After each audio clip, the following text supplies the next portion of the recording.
You've likely been told that 800 credit score is the peak potential of personal finance. But what if a person with a perfect score is actually a financial mess, while someone with a lower score is building wealth quietly?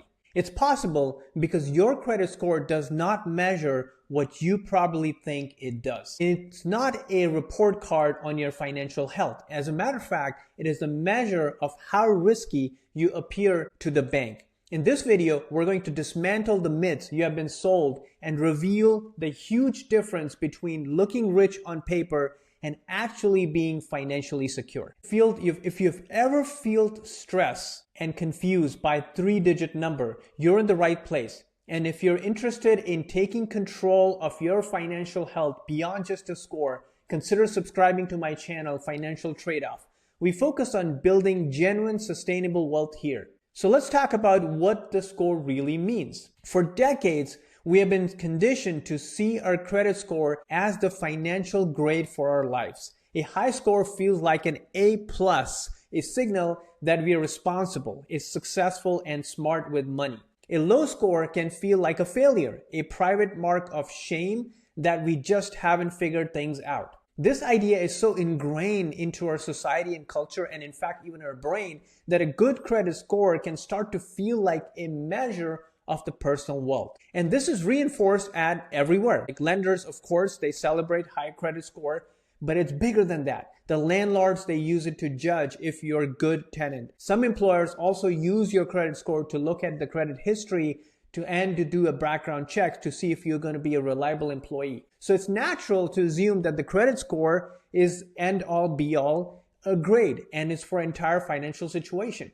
We believe it knows our income, our savings, and our retirement progress. But that is the central myth. In fact, a consumer health study shows 21% of the people with good or excellent credit score were simultaneously struggling to pay their bills and save money. They look great to the lender because their actual credit score was really good, but their financial health was fragile. This happens because the score was never designed to measure the financial well-being of a person. It was designed for one single purpose by one group of people, and that is the understanding is the first step. So what your credit score really is and what it actually measures. So credit score, if it's not the grade of your financial health, then what is it really? Well, simply put, it's a number that predicts the likelihood that you will pay the bank back the amount of money that you borrowed from them in the given amount of time, according to the contract. It's a risk assessment tool built for the lenders. That's all it is. It doesn't know how much money you have. It doesn't know how much money you earn or whether you're a good person or not. It only measures how you have handled the debt based on the data on your credit reports. And the most common model that we all are familiar with is the FICO score, which is used by 90% of the top lenders. It calculates your score using 5 factors, and the breakdown is quite revealing. First, and the most important part of that, is the payment history, which makes up about 35% of your credit score. This is the biggest piece. It simply tracks whether you have paid the past bills on time. A long history of on-time payments with a single payment not missing is going to be good. But if you miss a single payment in the last 30 days, that can cause serious damage to your credit report. Second is the amount that you owe, which constitutes of 30%. This isn't just not about the debt. It's more about the credit utilization ratio. How much of the available credit are you using? So let's say if you have a $10,000 credit limit and a $5,000 balance, your utilization in this case is 50%. Lenders, they prefer to see this below 30%. And people with the very best scores often keep it in the single digits. Next is the 15%, which is the length of the credit history. This is considered the age of your oldest account and the newest accounts and the average. A longer history is generally better, gives the lender the confidence to confirm that you are reliable in paying the debt back. This is precisely why closing your oldest credit card can sometimes backfire on you and lower your credit score. Then we have the credit mix, which sits at 10%. Lenders like to see how you can manage different types of credit, such as the revolving debt in the credit cards, installment loans, or mortgage or car loans. Finally is the new credit and the amount, which is for the last 10%. This tracks or how many new accounts you have opened recently and how many hard inquiries are on your report. Applying for a lot of credit in a short period of time can look like a red flag to the lender, suggesting that you might be in financial trouble. And that's the formula. Now what's missing? So what's your credit score completely ignored? Let's talk about the other side of the equation. This is where the perception of the credit score completely diverges from what the reality is. The formula is powerful, but it's not what it's built for. It leaves out a lot of things completely. First, your credit score has zero idea of what your income is. Your salary, your side hustle, a big bonus that you may have recently received. None of that appears on your credit report. So it does not factor into your credit score. So a CEO, they could make millions of dollars and can be poor at managing their credit because they're careless on their payments, while a student with a small part-time job can have an excellent credit score by managing a single-digit card perfectly. While a higher income can make it easier, obviously, to pay the bills on time, but the score itself does not see your paycheck. Second, your credit score does not measure the wealth or the savings. The money you have in your checking accounts, your saving accounts, your 401k, your IRA, all of that is invisible to your credit score models. You can be a millionaire with a mediocre credit score if you simply don't use your credit card often. And a lot of millionaires, they don't because they don't have to. On the other hand, someone with a near perfect 850 credit score have nothing in savings and may be living on paycheck to paycheck but paying bills on time. Third, your credit score ignores the wider financial context like your debt to income ratio.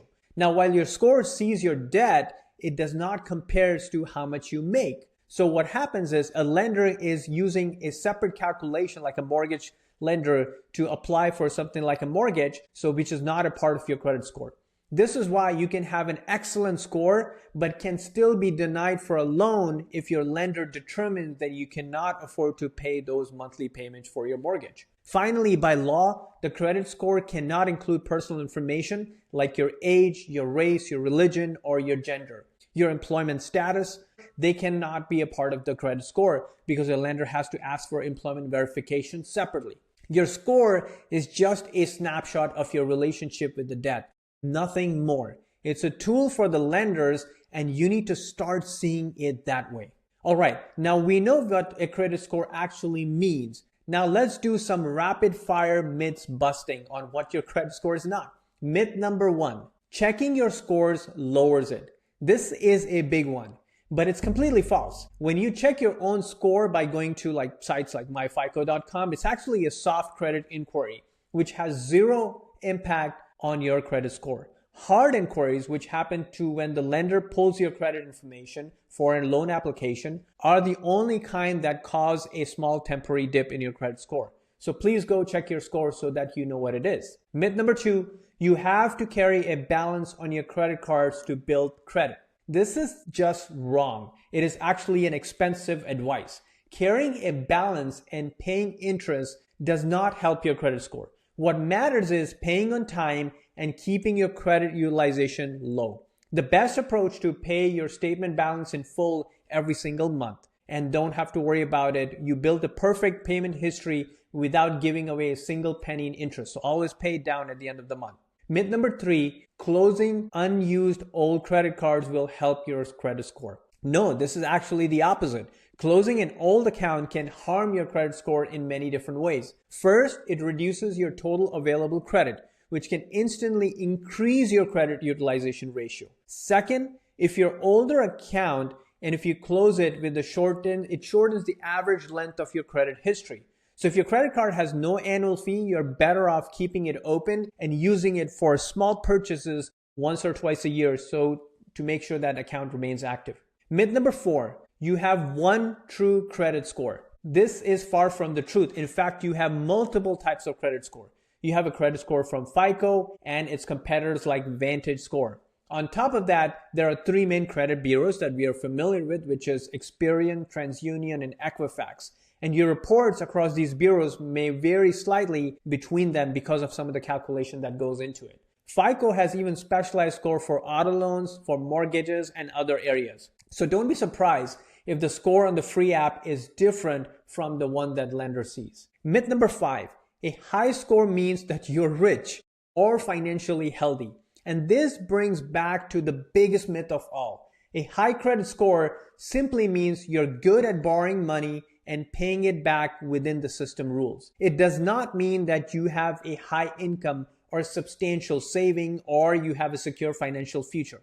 It is the measure of your credit worthiness, not your financial wellness. Now, I know we have covered a lot in this video, and I hope that you now see credit score in a completely different lens. It is an important number, but it's just one tool in a much larger financial toolbox. For too long, we have let the number designed by the banks define our financial success. We have been chasing points instead of building wealth. We have focused on looking on good on lenders instead of feeling secure in our own stability. And that is a big problem. The real measure of financial health are your cash flow, your savings, your net worth, and your ability to withstand a financial emergency. Those are the numbers that create the true financial freedom. So if you really like what we're doing here, subscribe to my channel and watch the video that's showing up on the screen to help you make better decisions with credit cards.